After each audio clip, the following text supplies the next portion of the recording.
નમસ્કાર દોસ્તો, જય હિન્દ. દોસ્તો, તાજેતરની અંદર ગૌણ સેવાની અંદર 100 નવી જગ્યાઓ ઉપર MPHW મેલ આની ભરતી જાહેર થઈ છે. આ ભરતી છે મલ્ટીપર્પઝ હેલ્થ વર્કરની અને ટોટલ જગ્યાની જો આપણે ચર્ચા કરીએ તો 100 જેવી જગ્યાઓ છે. અને આના ફોર્મ ભરાવાના શરૂ થઈ રહ્યા છે 17 તારીખથી લઈ અને 31 તારીખ સુધી ફોર્મ ભરાશે. અને પાછું તો ઓલરેડી આ ભરતીની પરીક્ષાનું પણ તારીખ એટલે કે એનો મહિનો છે કહી દીધો છે કે આની પરીક્ષા છે. આ પરીક્ષા એ નવેમ્બર 2026ની અંદર લેવામાં આવશે. એટલે આ એ ભરતી છે કે જેની અંદર 100 જેવી જગ્યાઓ છે અને આ 100 જેવી જગ્યાઓ સ્પેશિયલી મલ્ટીપર્પઝ હેલ્થ વર્કર માટે છે. જો આપણે વય મર્યાદાની વાત કરીએ તો અહીંયા 18 વર્ષથી લઈને 33 વર્ષ સુધીના ઉમેદવારો અપ્લાય કરી શકે છે. પણ વય મર્યાદામાં છૂટછાટ છે એ મળવાપાત્ર છે. કઈ રીતે? તો કે જો અહીંયા મહિલાઓની રિક્રુટમેન્ટ છે જ નહીં, એટલે આ પુરુષની જગ્યા છે, તો સામાન્ય કેટેગરીના જે ઉમેદવારો હોય તો એ જે છે એને 33 વર્ષ હોય, પણ અનામત કેટેગરીના ઉમેદવારો એ 33 પ્લસ 5 વર્ષ એટલે 38 વર્ષ સુધી છે એ અહીંયા ફોર્મ ભરી શકશે. 38 વર્ષ બરાબર, 38 વર્ષ સુધી જે છે ફોર્મ ભરી શકાશે.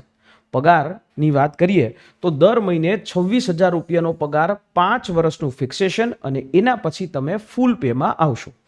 એટલે લગભગ 2032 આસપાસ તમે ફૂલ પેની અંદર થઈ જાઓ. અને તમને જ્યારે ફૂલ પે થાય ત્યારે અહીંયા લખે છે 7મા પગાર પંચ મુજબ, પણ ત્યારે 2029 પછી 8મું પગાર પંચ આપણા આખા દેશમાં લાગુ થઈ ગયું હશે.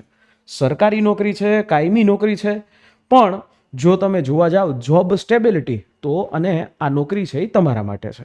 હવે વધુ વાત કરી લઈએ શૈક્ષણિક લાયકાતની કે શું તમે આ ભરતીમાં ફોર્મ ભરી શકો, ને પછી વાત કરીએ સિલેબસ ઉપર.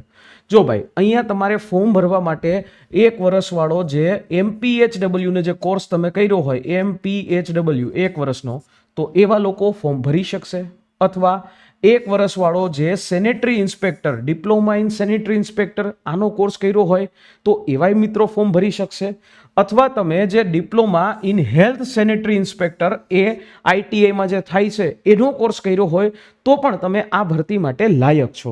બરાબર, diploma in health sanitary inspector હોય કે કોઈ પણ હોય, તમે આ પ્રકારના કોર્સ કરેલો હશે તો તમે લાયક છો.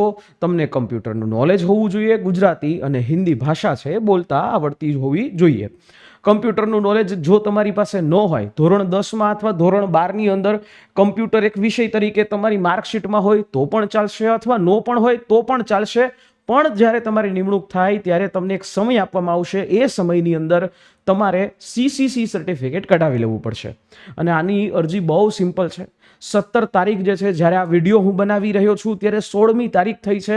17મી તારીખથી આ ભરતીના ફોર્મ એ ભરાવાના શરૂ થશે. અને આની જે ફીસ છે એ જુઓ તો અનામત, બિન અનામત માટે 500 રૂપિયા અને બાકી બધા માટે 400 રૂપિયા. અને આ પાછી તમને જો પરીક્ષા ભરવા જાઓ તો રિફંડ પણ કરી દેવામાં આવશે. ઓકે, કોઈ પણ પરીક્ષા છે, કોઈ પણ ભરતી છે, પરીક્ષા વગર તો ન સંભવત શક્યતા થઈ. તો આના માટેની પરીક્ષા પદ્ધતિ એટલે એક જ પરીક્ષા અને એક જ પરીક્ષા હશે. આ પરીક્ષા MCQ વાળી હશે અને CBIT બેઝથી હશે, એટલે કે કમ્પ્યુટર બેઝ રિસ્પોન્સ ટેસ્ટ, જેના 2 સેક્શન હશે, પાર્ટ A અને પાર્ટ B. ટોટલ પેપર છે એ 210 માર્કનું હશે. આખું પેપર તમને 210 માર્કનું પૂછાશે. હજી વધારે વિગતે ચર્ચા કરું તો પાર્ટ A છે જેનો 90 માર્ક હશે. પાર્ટ A ના કેટલા? 90 માર્ક, જેમાં મેથ્સ, રિઝનિંગ હશે, બરાબર, ભારતનું બંધારણ, વર્તમાન પ્રવાહો, ગુજરાતી, અંગ્રેજી, કોમ્પ્રિહેન્શન 30 માર્ક. પાર્ટ B ની જો વાત કરીએ તો 120 માર્કનો સ્પેશિયલી MPHW ને લગતું જ્ઞાન, એટલે ટેકનિકલ નોલેજ છે MPHW નું, બરાબર. અને બે જગ્યાએથી તમારે અહીંયા પાર્ટ A માંથી પણ 40% માર્ક લઈ આવવાના, પાર્ટ B માંથી પણ તમારે 40% માર્ક લઈ આવવાના. સિમ્પલ.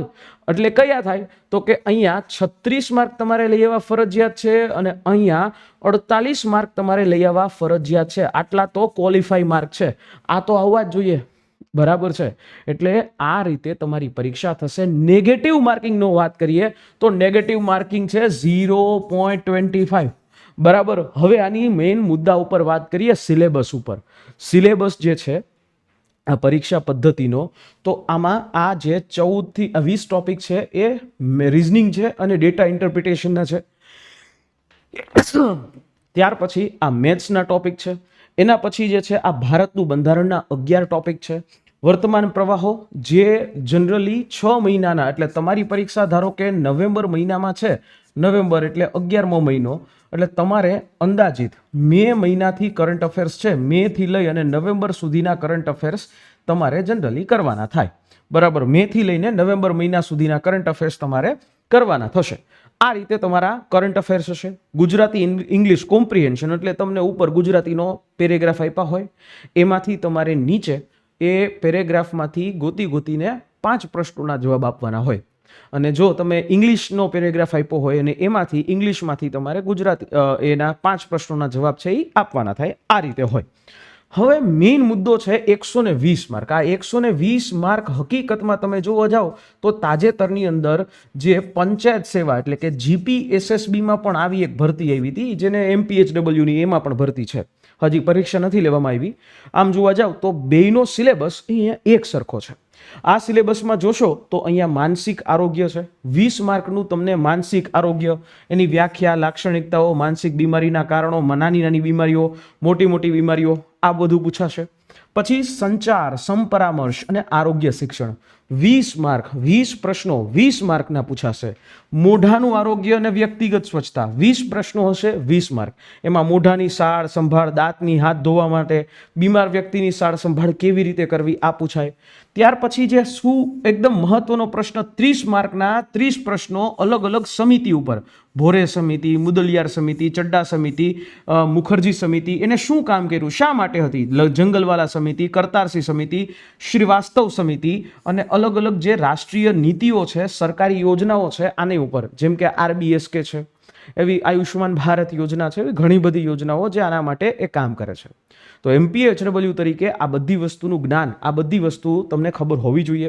સામાન્ય બીમારીઓ અને એની સારવાર, જન્મ અને મૃત્યુનો નોંધણી અધિનિયમ, રજિસ્ટ્રારની સત્તાઓ, એના 20 પ્રશ્નો આવશે, 20 માર્ક આવશે. અને હજી પૂરું નથી થતું, 6થો ટોપિક છે કે આરોગ્ય સુધારવા માટેની કાર્ય પદ્ધતિ, યોગ, સર્વાંગી સાળ સંભાળ. આ રીતે થઈ ટોટલ 10 પ્રશ્નો છે એ તમને અહીંયા પૂછાશે આ 6થા ટોપિકના. આખું કેલ્ક્યુલેટ કરો એટલે તમને 200 ને અહીંયા ટોટલ પેપર આખું 210 માર્ક અને 120 માર્કનું આ તમારો જેને કહેવાય ટેકનિકલ વિષય, બરાબર, ટેકનિકલ વિષય છે એ આવશે. હવે મારા મિત્રો, આના માટે લક્ષ્યમ એકેડેમી પાસે બેચ પણ છે અને આ બેચની અંદર જે live plus recorded sessions, 120 mark તો સરસ મજાના લાઈવ રેકોર્ડેડ સેશન આવશે. તમને લાઈવ હશે, નવો કન્ટેન્ટ હશે, આ પરીક્ષા પદ્ધતિ પ્રમાણેનો કન્ટેન્ટ હશે. બીજા પ્લેટફોર્મમાં જૂના રેકોર્ડેડ કરેલા સેશન્સ છે, અમારી પાસે નવા સેશન્સ જે અત્યારે તાજેતરના આવશે.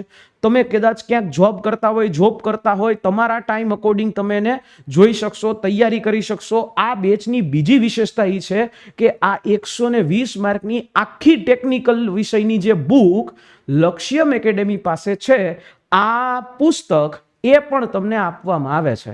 આ જે પુસ્તક છે આ પણ તમને આ બેચની અંદર જ ઇન્ક્લુડ કરીને આપવામાં આવે છે.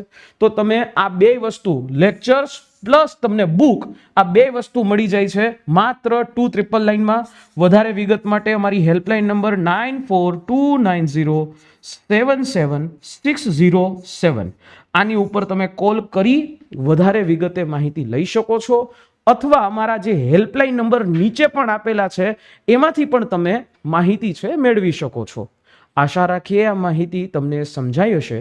ફરી પાછા મળીશું નેક્સ્ટ અવાજ કોઈ સેશનની સાથે. પણ હા, તમારો આ જે સિલેબસ છે MPHW મેલ માટેનો આ સિલેબસ છે.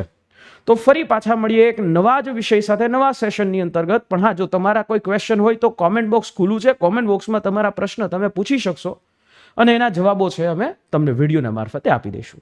મળીએ નેક્સ્ટ સેશનમાં. જય હિન્દ.